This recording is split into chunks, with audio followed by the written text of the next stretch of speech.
नमस्कार श्रोतागण, आप सुन रहे हैं अनिल गर्ग की लिखी उपन्यास कातिल रात की कातिल हसीना का पार्ट 17। अब आगे। मैं जब पारुल के साथ अपनी केबिन में पहुंची तो गुल और अभी को खबरी ने अपने निशाने पर लिया हुआ था। चारू अभी तक नशे की हालत में बेहोश पड़ी हुई थी। शायद किसी हंगामे से बचने के लिए इन लोगों ने चारू को बेहोशी का इंजेक्शन दिया हुआ था। मेरे केबिन में पहुंचते ही खबरी ने मेरी ओर देखा। तेरी बॉस जाफरीन भी हमारे कब्जे में है। अब जल्दी शुरू हो जा। बताओ, ये सारा खेल किसके इशारे पर खेल रही हो? मैंने गुल की तरफ देखते हुए पूछा। वैसे गुरु अगर इन दोनों मोहतरमाओं को देखकर फिसल गए थे तो उनका कोई कसूर नहीं था। दोनों लड़कियां खूबसूरती के मामले में इस लायक तो थी कि कोई पहली नज़र में इन पर मर मिटे, लेकिन मेरे सवाल को सुनकर उसकी खामोशी मुझसे रास नहीं आ रही थी। इसलिए मैंने उसके सिंदूर मिले मक्खन जैसे रंग के गाल पर एक भरपूर तमाचा जड़ दिया। उसके उन हद से ज़्यादा गोरे गालों पर मेरी 5 उंगलियों के निशान इस कदर साफ नज़र आ रहे थे कि साला फोरेंसिक वाले को भी कोई सैंपल लेने की ज़रूरत न पड़ती। थप्पड़ पड़ते ही उसने घायल नज़रों से मुझे घूरा।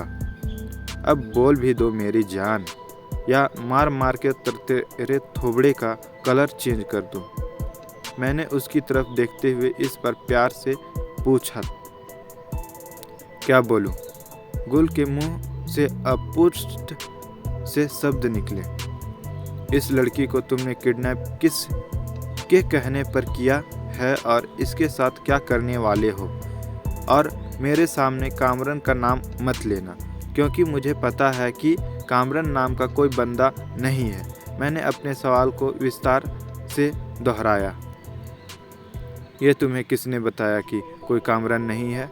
ये सारा खेल तो उसी का रचा हुआ है, गुल ने जोर देकर बोला।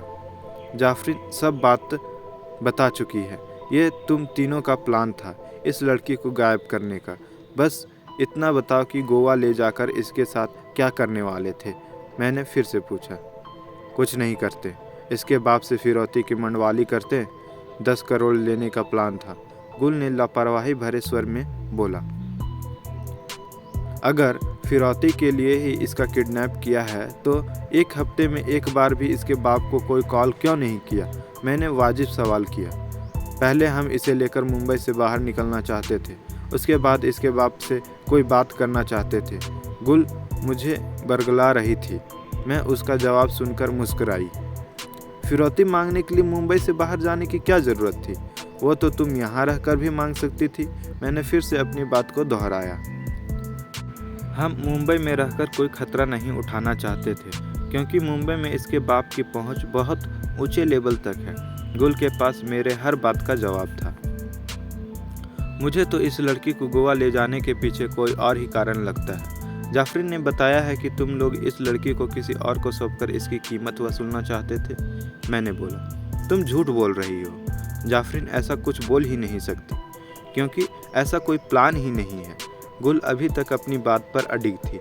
मैंने खबरी की ओर देखा। पीछे वाली गैलरी से सबसे आखिरी केबिन में गुरु जाफरीन के साथ है। जाफरीन को भी यहीं ले आओ।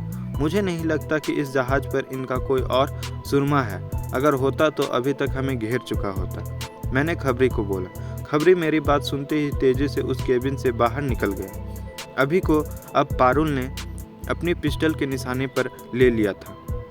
मैं अभी भी गुल को ही घूर रही थी। खबरी जब केबिन में पहुंचा तो उसे उस केबिन में ना तो गुरु मिले और ना ही जाफरीन के कोई दर्शन हुए उसे। उसने एक नज़र उस हथकड़ी लगे हुए बेड पर डाली और इधर उधर नज़र घुमाकर अभी वो मुड़ा ही था कि एक साथ 2 पिस्टल उसकी खोपड़ी से सट गई। चलो बच्चे, बहुत हो गए आंख में चौनी। उसमें से एक बंदे ने पिस्टल को खबरी की गर्दन में दबाते हुए कहा। जाफरीन कहाँ है?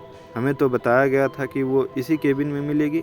उस आदमी ने हैरानी भरे स्वर में बोला। कहाँ है जाफरीन? उस आदमी के इतना बोलते ही दूसरे बंदे ने खबरी की गर्दन पर पिस्टल दबाकर पूछा। मुझे मारोगे तो नहीं ना? मैं तुम्हें वहाँ लेकर जाऊँगा। खबरी अपना दिमाग दौड़ा रहा था। अब बिना किसी हुल हुजुलत के हमें जाफरीन तक ले जाएगा तो तुझे कुछ नहीं होगा, ये मेरा वादा है। उस बंदे ने खबरी को बोला। पीछे वाले गलियारे में एक केबिन में सभी को बंद किया है, खबरी ने तुरंत बताया। चलो हमें वहां लेकर चलो। उस बंदे ने खबरी को धक्का मारते हुए कहा। धक्का क्यों मार रहे हो यार, मैं इज्जत के साथ तुम्हें लेकर तो जा रहा हूँ। खबरी ने उनसे अपनी नाराजगी जाहिर करते हुए बोला। चुपचाप चल साले, नहीं तो भेजे में पूरा पिस्टल खाली कर दूंगा। उस बंदे ने गुस्से भरी आवाज में बोला तो खबरी सहम कर चुप हो गया। अब खबरी चुपचाप उनके आगे आगे चल रहा था। पीछे वाली गलियारे में घुसते ही खबरी तेज कदमों से एक केबिन के आगे जा खड़ा हो गया। तभी खबरी चिल्लाने लगा, रागनी दरवाज़ा खोलो, रागनी दरवाज़ा खोलो। खबरी को ऐसा करते हुए देखकर वे दोनों भी अब केबिन को पीटने लगे थे। तभी उस केबिन से 2 केबिन आगे एक केबिन का दरवाज़ा खुला और पारुल अपने हाथ में पिस्टल लिए हुए बाहर निकली।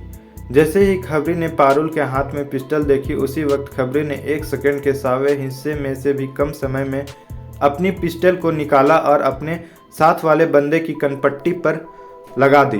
तब तक पारुल भी उस दूसरे बदमाश को अपने निशाने पर ले चुकी थी। वे दोनों बंदे कूप मुंडकों की तरह एक दूसरे की शक्ल देखते ही रह गए थे। उन्हें समझ ही नहीं आ रहा था कि पल भर में ये क्या हो गया। पारुल ने उन दोनों की पिस्टल को अपने कब्जे में किया और उन दोनों को उन्हीं केबिन में धकेल दिया। वो केबिन खबरी के नाम से बुक था और दूसरा केबिन रागनी और पारुल के लिए था। पारुल ने केबिन में धकेलते ही उन दोनों की कनपट्टी पर पिस्टल की बट मारी। कनपट्टी पर पिस्टल का प्रहार होते ही वे दोनों किसी कटे हुए वृक्ष की तरह गिर चुके थे। गुरु नहीं आए। जैसे ही खबरी रागनी के पास पहुंचा, वैसे ही रागनी ने सवाल दाग दिया था।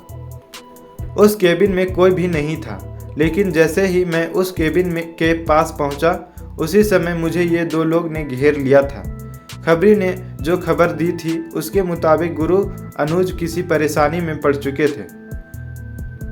चल खड़ी हो, उस जहाज पर तुम्हारे कौन कौन से ठिकाने हैं वो सब बता मुझे, और पारुल इस लड़के को गोली मार दे, ये हमारे किसी काम का नहीं है। रागनी ने जैसे ही पारुल को आदेश दिया, वैसे ही अभी के चेहरे पर पीलापन छा गया था। पारुल ने रागनी के आदेश का पालन करने के लिए अपने हाथ को अभी की तरफ घुमाया ही था कि गुल बोल पड़ी थी। इसे मारने की क्या ज़रूरत है, मैं तुम्हारे साथ चल रही हूँ। गुल ने बेबसी से रागनी की तरफ देखते हुए बोला। मेरी बात ध्यान से सुनो, अगर गुरु के जिस्म पर खरोच भी आई तो तुम सभी के लाशें इसी समुद्र में तैरती हुई नजर आएगी। रागनी ने खतरनाक अंदाज में गुल की तरफ देखते हुए बोला था, लेकिन गुल के मुंह से कोई बोल नहीं फूटा था। इस साले को भी अभी अपने साथ लेकर चल, चारू के पास सिर्फ खबरी रहेगा। ये बोलकर रागनी ने गुल को अपने आगे धकेला और पारुल ने अभी को अपने निशाने पर ले लिया। वे दोनों ही बिना किसी हुल हुजूलत के उन दोनों के आगे चल रहे थे। कोई 10 मिनट में ही गुल रागनी और पारुल को लेकर जहाज के जिस हिस्से में पहुंची थी, वहां इस वक्त गहरा सन्नाटा छाया हुआ था।